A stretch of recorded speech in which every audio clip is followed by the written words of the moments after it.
Good morning. Today we are going to talk about time and redemption. We're in the moments, shortly it's going to be Purim. And so we're going to talk about the Purim story, but as it relates to time in general and in terms of redemption. So the redemption, since the time of the redemption from Purim, from Egypt, the first redemption, our people have been in a process of ongoing redemption.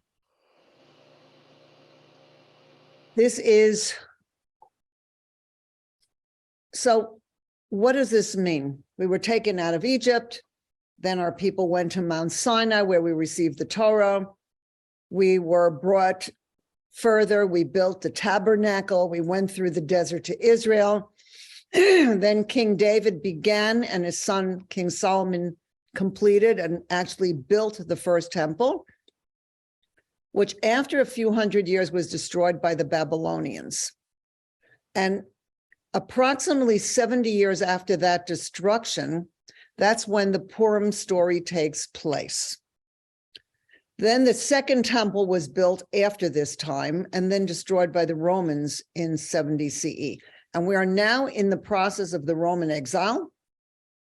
And then Mashiach will soon rebuild the third temple, completing the entire redemption process.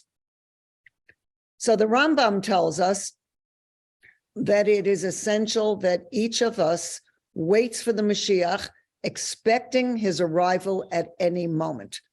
So this is our work, to have that focus on Mashiach is coming and the patience for Mashiach to come, and not to stop that at any moment, to expect him to come at any moment. That means in a certain way that that's our job every single moment, to wait for and expect Mashiach. So this was after the destruction of the first temple. 70 years had passed. So what is the Purim story? So the Talmud stated that 70 years after the Babylonian exile, the temple would be rebuilt. So there was a prophecy, and the people were expecting the temple to be rebuilt. But what was happening? Well, so far they hadn't seen it happen. So Achashverosh, who was married to the daughter of Nebuchadnezzar, Nebuchadnezzar was the Babylonian who destroyed the temple. And his daughter was the queen, and she was married to Achashverosh, who actually was quite a commoner. I think I heard that he was a stable boy, and she married him, so he became the king. And so remember, he was a Babylonian, the son-in-law of the one who had destroyed the temple. So he was a little nervous that God was going to come and get them back. So he reckoned the time, and he said the Jews were not redeemed. So he decided to celebrate. So this celebration was a major, lavish dinner event that he made, not just dinner, but day after day after day. And all the people, the special people from the whole Persian Empire were invited, and they came, and they were very excited, very excited to be invited.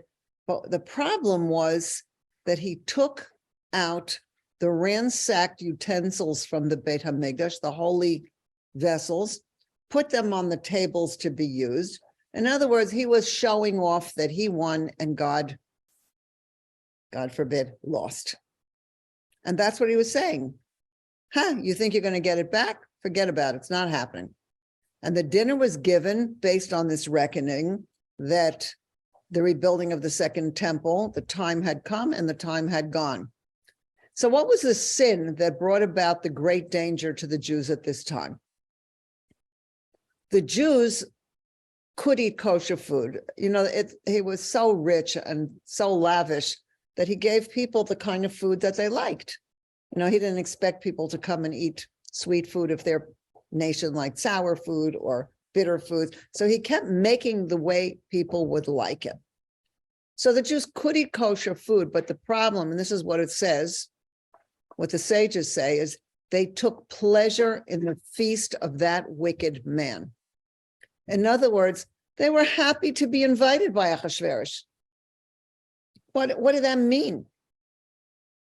The commentary on the Megillah says, and this is the quote, anyone who took pleasure in that feast avowed that he was happy with the destruction of the temple, because that's what the feast was. The temple was destroyed. Here are the utensils.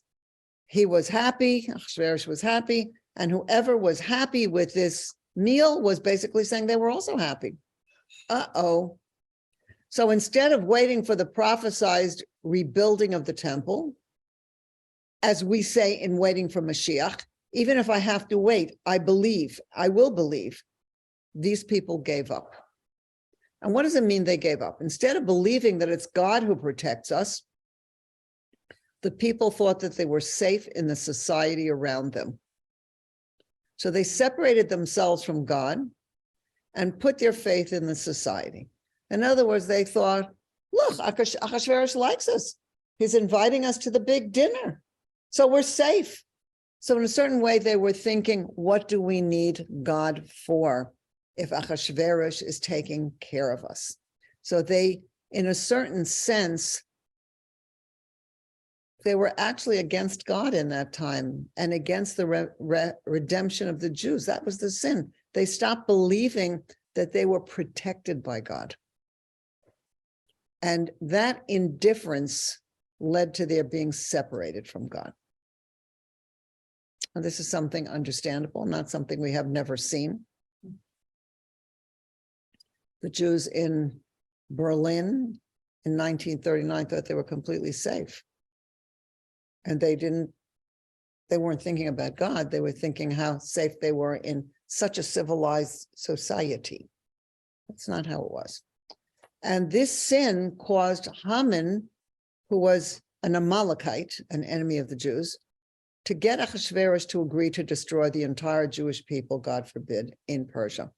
And this was the time when Achashverosh had 127 provinces, which means he was the biggest ruler in the world. So what does that mean? Well, God is the one who gives us all blessings, protects us, and is with us through his divine providence all the time. Now, Megillat Esther, which was written by Esther at the end of the story, after the victory of the Jews, is the last of the books of the Tanakh. The people are redeemed, and after the story of the Megillah, the Beit HaMikdash begins its rebuilding. So this is the last of the books of the Tanakh, which is very interesting that it was written by a woman, and it's Megillat Esther, and she was the heroine here. And after this, the Beit HaMikdash was again rebuilt. So the Megillah seems to be telling us a story, a drama that takes place in the natural order. There doesn't seem to be any miracles. So the miracles of Purim come from above nature through nature. Now we see that there is no place in the Megillah where God's name is said. So it's not obvious that this is all above nature, but it was miraculous. And as we learn the Megillah, we begin to see miracles that transcend nature. So that's something that people have to look out for. You know, that sometimes there are revealed miracles and sometimes there are hidden miracles. And hidden miracles are given through nature. So you don't even necessarily notice that this happened, but it is happening. Now, the Lubavitcher Rebbe says something very interesting about time and redemption. He said, when God gave the 10 Commandments and gave the holidays of the Torah, it was not told at which minute the events of the holidays took place. It doesn't say that, you know, the Torah was given at this time exactly. It doesn't say. We have it. No. It's even interesting that it doesn't exactly even say a date, because when did the Torah given? After the counting of the Omer. But there is an exception when there is a moment of redemption that is said, and that is Yetziat Mitzrayim, going out of Egypt, where the precise time is given for the end of the actual exile at Mitzrayim. Now, the exact time when this took place on the 15th of Nisan is clearly known. Now, the moment when Pharaoh's oppression ended, this is told in the Torah. When was it? The 10th plague, which is the killing of the firstborn, the dying of the firstborn. Then what happened was that Pharaoh began to drive the Jews out of Egypt. And the pasuk says it was at half the night. That means at exactly midnight. Now, the Rebbe doesn't say this in this moment, but if you ever watch your clock at midnight, look a moment before midnight, and you'll see that the clock is just a bit before midnight, and then it moves to just a minute after midnight. I'm not talking about a clock that has numbers, but I'm talking about a real clock. It doesn't say exactly 12 o'clock, because that is somehow miraculous to have that actual moment. So the Rebbe says every moment is precious, even if it is at midnight, which is the darkest moment of the night. So that was, it says very clearly, on midnight, on that moment, on the 15th of Nisan, was when the time when the redemption ended. And then the Rebbe says that every moment is precious, even if it is at midnight, at this dark time. But there is the beginning of the night, and there's the time just before dawn. So sometimes what happens is that when we're looking to redemption, that it may seem like such a dark time, partially because of our impatience for the dawn, which is the redemption, but also the actual moment, this actual moment, it's like you're thinking to yourself, what can I do? Can I do anything? It looks so dark. Can I fight the limitations of Egypt even now? And Egypt represents all exile. But Passover is teaching us that even in the darkest moment, we are told to look at ourselves as if we had been taken out of Egypt. And wherever we are, even in that dark moment, we have to say, what can I do to help bring the geula, the redemption? And so even if there's hardship, and the Rebbe says, even if it's real that it's such a difficult time, we have to do something because God requests only from our abilities. So what that's saying is that we have to, at every moment, feel that the moment is precious and there's something that we can do. Even if it's so dark that it looks like there's nothing we can do. And then what happens is that we're given that strength to do what we need to do. And then Pharaoh and the Egyptians cry out, the Egyptian exile is no more, go and receive the Torah. So it was the time to go out of Egypt. So now the Rebbe is saying there is a particular moment, there is a process, but there is a particular moment when the exile is over. And we have to be waiting for that. And while that time is coming, and it might seem so dark, and the Rebbe said it might even really be dark, we have to know that there are things we could do. So now let's look at Megillat Esther and what Esther did and how this plays out in time, especially because it doesn't look like there are any miracles at all. But of course, we know God is always with us and divine providence is always with us. So Megillat Esther, I always think about that. It's a very interesting name. Megillah means revelation, like the opening. Esther is like Hester, which means hidden. So we see that Megillat Esther means the revelation of the hidden. So Esther was a very hidden person. Mordechai and the people that came, Esther was his niece, generally is said, some say his wife, but his niece, and they had to run away. He ran away after the Babylonian exile, and they went to Persia. Okay, now we know that the story was, just to say for a moment, that Nebuchadnezzar's daughter Vashti, she was really the queen, and at this very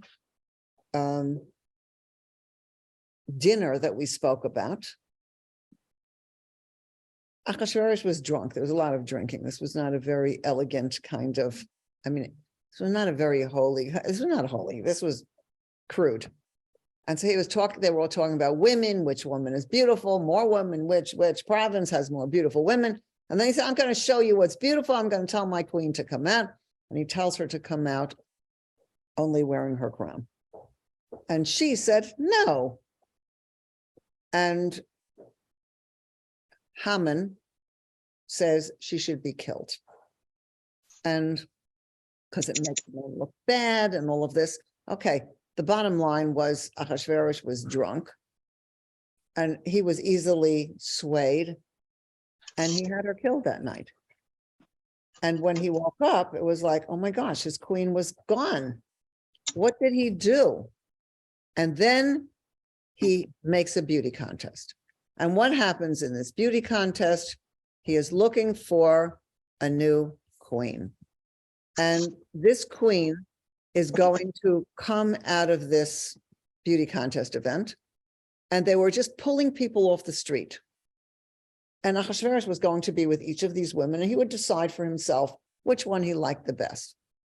Now, what that meant was the winner would be the queen and all the other people would be stuck in his harem. And they were pulling people off the streets.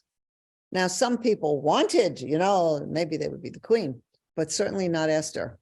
And she hid herself to the best of her ability, tried not to go out into the streets, but she was seen at some point and pulled into the situation.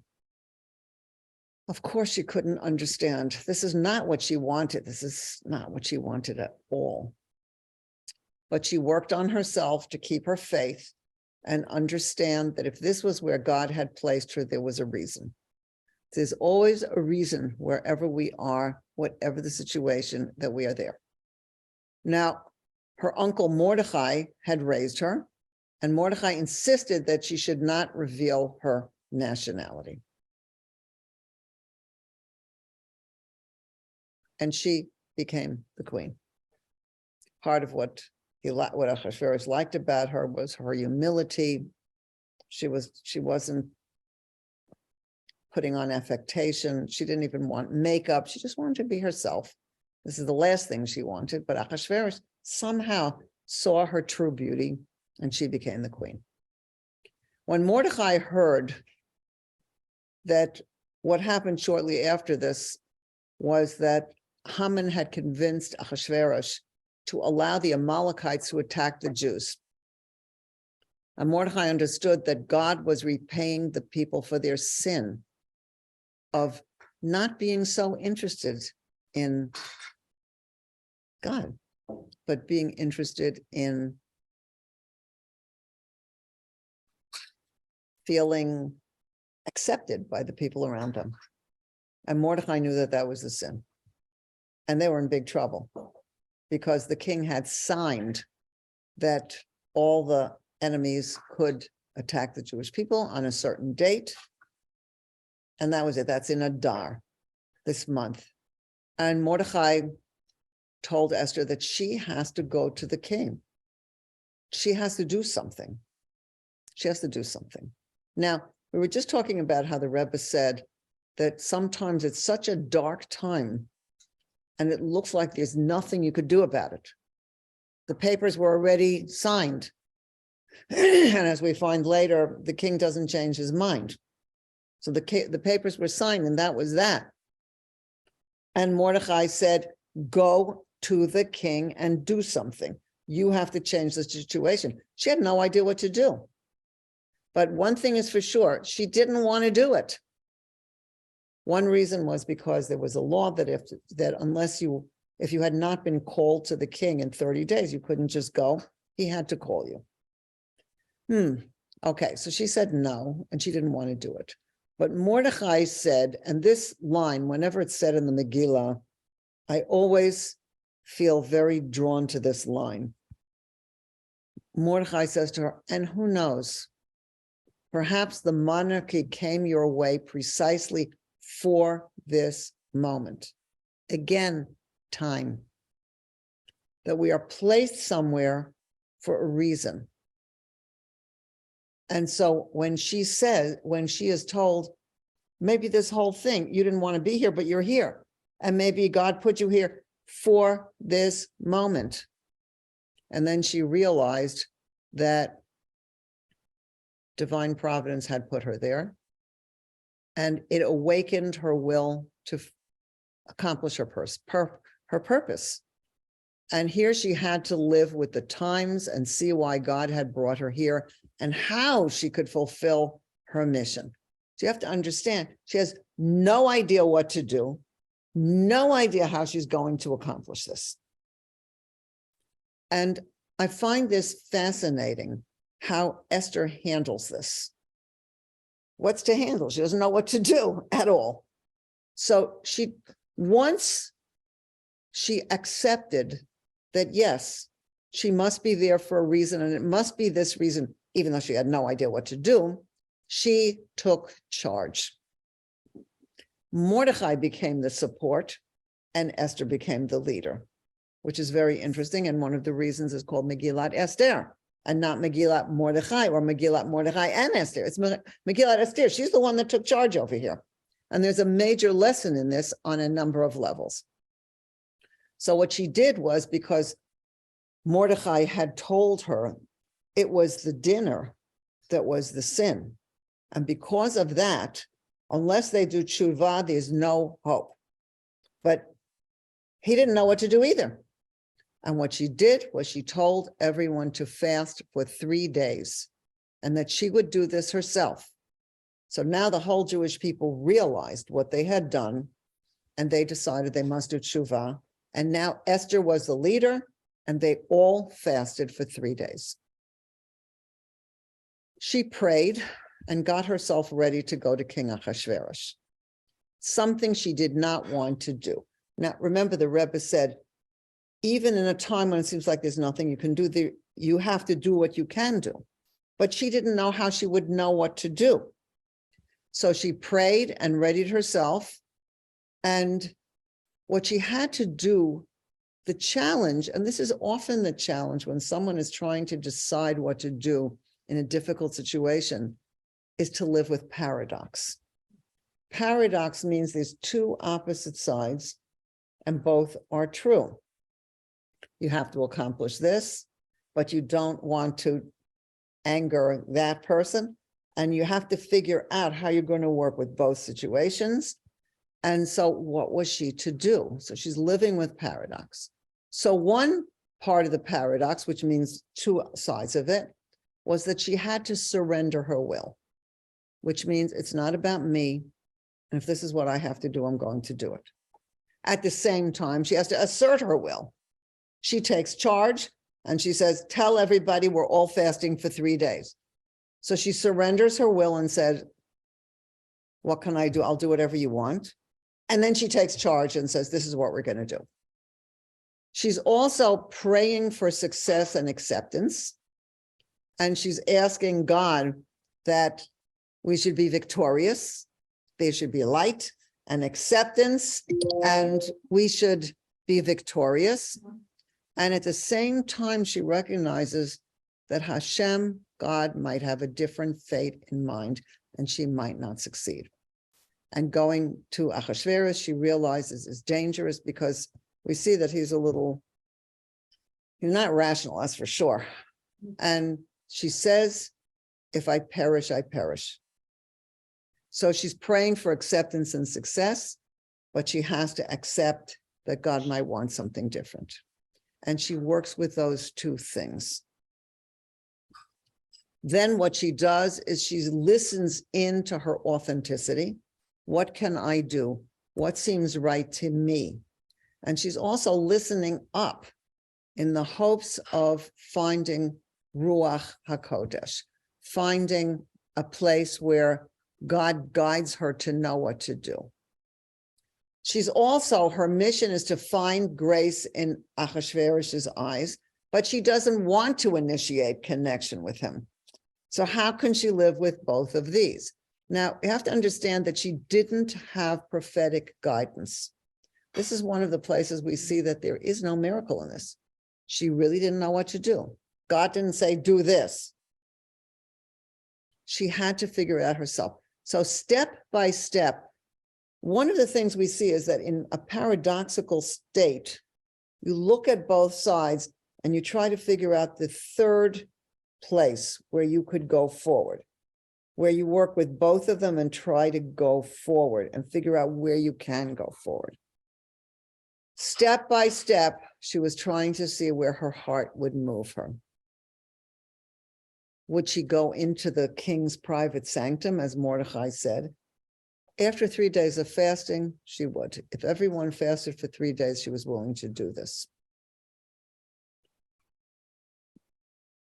She went there and she had no idea what to do. So she went there. Achashverosh looked at her. She found favor in his eyes. He says, my queen, what can I do for you? Let me know what I can do for you. She doesn't know what he can do for her. She can't say, get rid of that awful Amalekite and get rid of the whole thing. She can't say that because Haman is second in command and she can't just go into a fight. She doesn't know what to do. So what she does is she says, please come with Haman to a wine party that I'm going to make in my apartments. Come for dinner. Why is she doing it? She's just setting up a time-place situation where maybe this will be the time that she can do something. So remember, this is all about time. She doesn't know if this is going to work, but that's what she thinks of. So they come. It's beautiful, beautiful. Haman is thrilled. How did he get to be just with the king and the queen together? And not a third wheel. He's a star over here. He's so happy with himself. And nothing happens. She doesn't get the inner sense, now is the time. So she doesn't know what to do. So the king says, what can I do for you? She knows it's not the time to ask for anything. So she says, come to another dinner. You and Haman. I would love it if you come again. Now, she's alone with her instincts. And she's looking to find God's holy words speak through her. She's looking for the guidance, but she doesn't know what to do. So again, she creates the setting. This time, this place, let's see what God will do. And it's interesting that God's four-letter name does not appear in the Megillah, but we read an acronym that says, Yavo HaMelech v'Haman Hayom, that today the king and Haman will come. And the first letters of those four words are Yud, He, Vav, He, God's name. So what it's saying here is the hint is that with God's presence, there, Esther's success would be revealed. But it's hidden. Does she see that? No. But when she writes the Megillah, and this goes into the Megillah, she is hinting that she was doing what she could do, using her instincts, using her heart, and God is now coming into the picture in a miraculous way. So now was the time for the people to be redeemed, but they had given up before this fast, and they had trusted in those enemies who had destroyed their holy temple. So this is a big tshuva that's needed. And it says that none of them ran away. They all stayed there, and they were really, really doing tshuva. Now, there is a person who's nowadays a leader in Jerusalem. His name is Melech Biderman, and he tells the name of the Alshich, how God brings the secret of time into the world in saving the Jews from Haman. So we see after the first dinner, she didn't know what to do. She asked them to come again, setting the stage for the hoped for miracle, which afterwards she sees did happen. So what happens after the first event? Haman is one of Haman's qualities is arrogance. He's so arrogant that he feels complete pride. And he doesn't mind telling the world who he is. He doesn't mind saying, see, I'm the most important person because I was with the king and the queen. See, that's who I am. Yeah.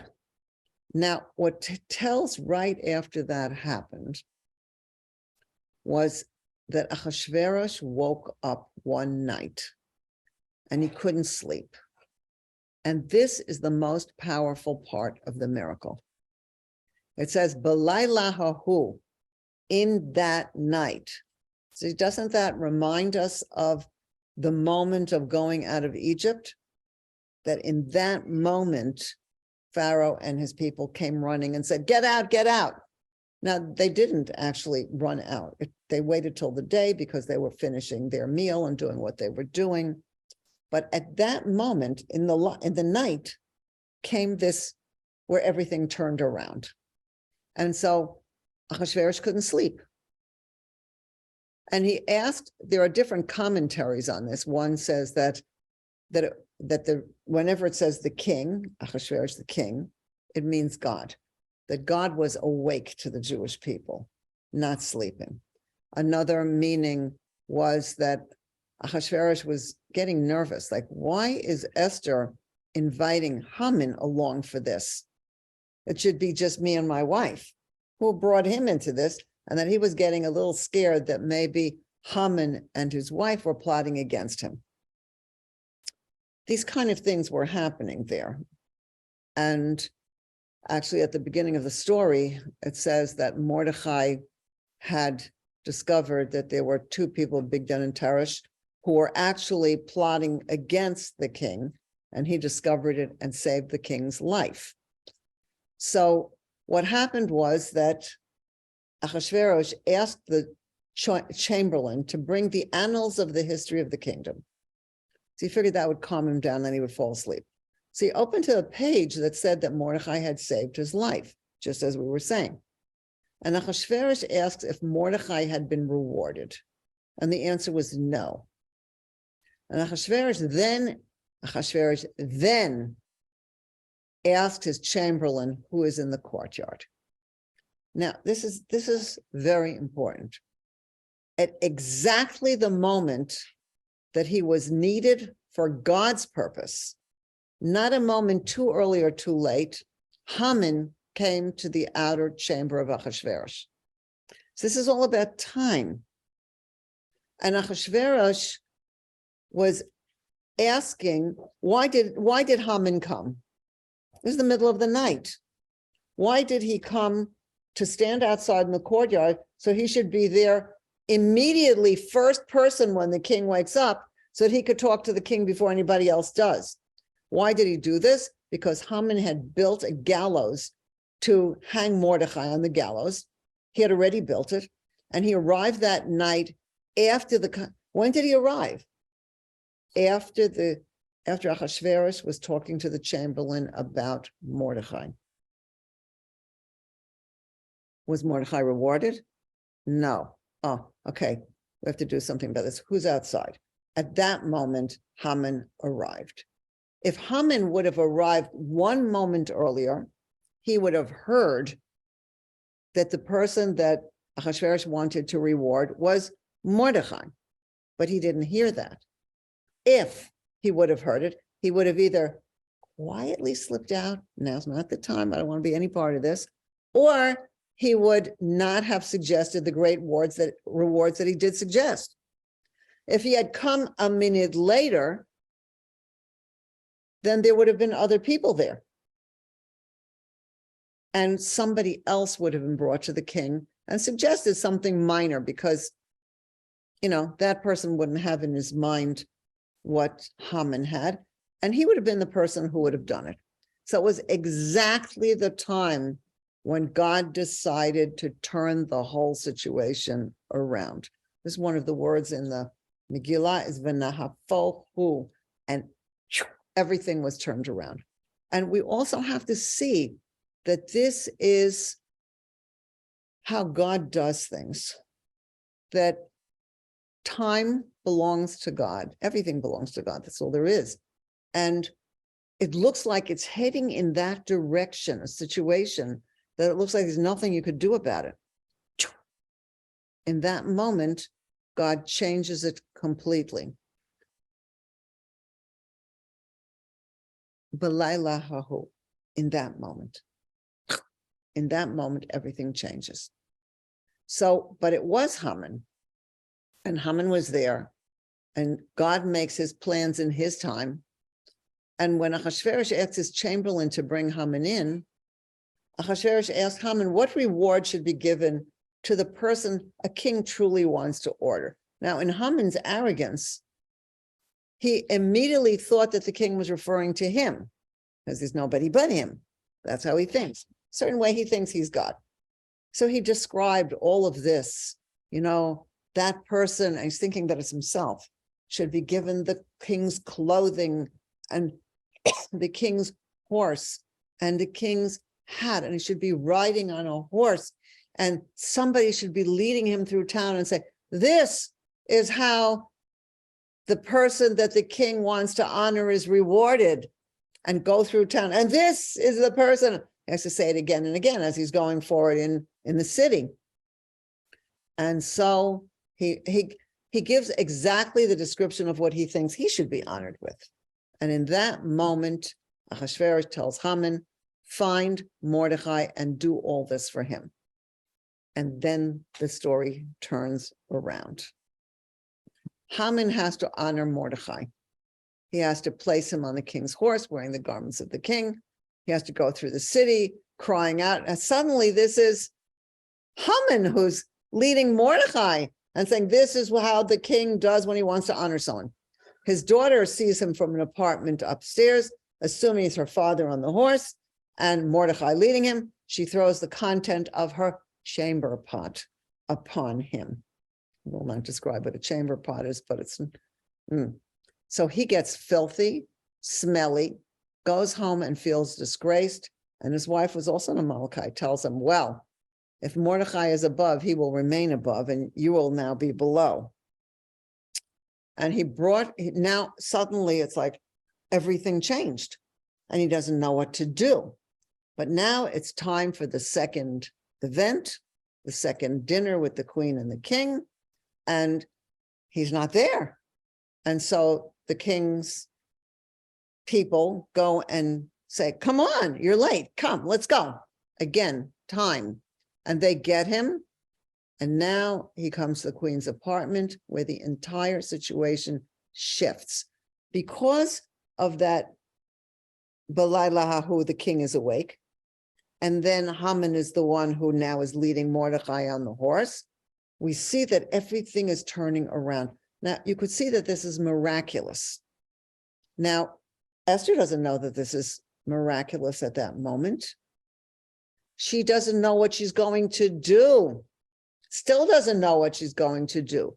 It hasn't been shown to her. The moment on the inside where she's going to say, he's the bad guy, has not yet come to her. She doesn't know that at that night, Ahasuerus didn't sleep. She doesn't know that at that night, he's going to reward Mordechai. She has no idea how this is going to go, but she shows up. She shows up and she's ready to do whatever either she knows God wants her to do, or whatever she feels intuitively. Again, this is again part of the paradox, or she feels intuitively, now's my moment, I have to go for it. This is the time to run forward. She doesn't know. So there it is. He's brought to the queen's apartment and everything shifts. So the story says, of course, just to put it very simply, that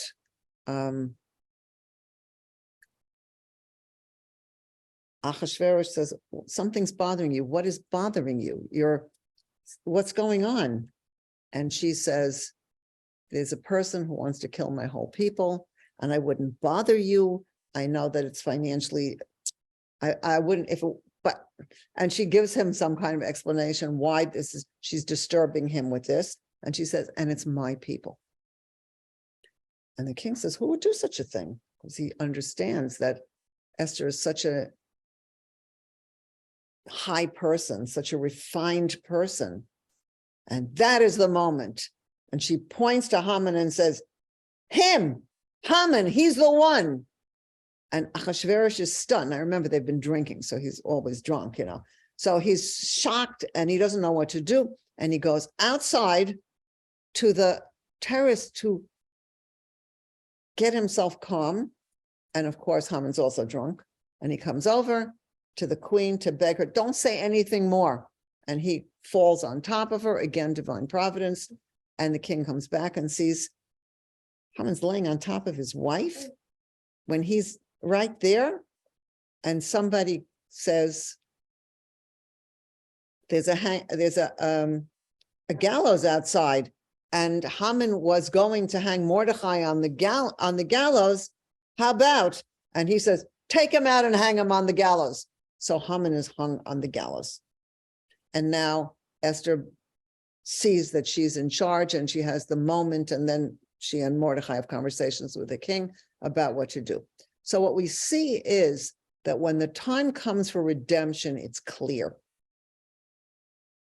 And when Mordechai comes to everything is, there's this time where Hashem has everything planned. And in between that, it's like you have to be there for it. And the Akshech comes out to say also that everything in the Megillah goes exactly the opposite of what was planned. We actually say this in the prayers, that when a plan is made, don't be afraid, because the plan's not going to come to fruition. And that's what we see here. Everything happens the opposite. Achashverosh wants to show off his wife Vashti and asks her to come wearing a crown. She refuses. He didn't expect that. Then Achashverosh is drunk and confused. Memuchan, who's Haman, advises him to kill Vashti. Why? Well, he figured that his daughter could become the queen and he would become even greater. So everything is changing. But Esther becomes the queen and she hangs Haman. And it's the opposite of what everybody thought would be. So this is going on again and again. Achashverosh goes to sleep, he wakes up, and everything is the opposite. Now, Haman says, this is my big chance to ask that Mordechai should be hung, but actually as he was hung. So everything changes completely. And that's something that we have to know, that we should be happy. Remember, Adar is the month of joy. We should be happy because we have to realize that Hashem made everything happen exactly the opposite of the plans. So sometimes when it looks like this is going to be a problem, doesn't mean it's going to be a problem. When it looks like this is not what I would have chosen, sometimes we have to say, yes, but perhaps Hashem chose this. And we don't understand why this is going to work out, but we could be happy. We need to be happy that God brings it all about as he wants. So we have to have immediate joy and trust in God the whole time.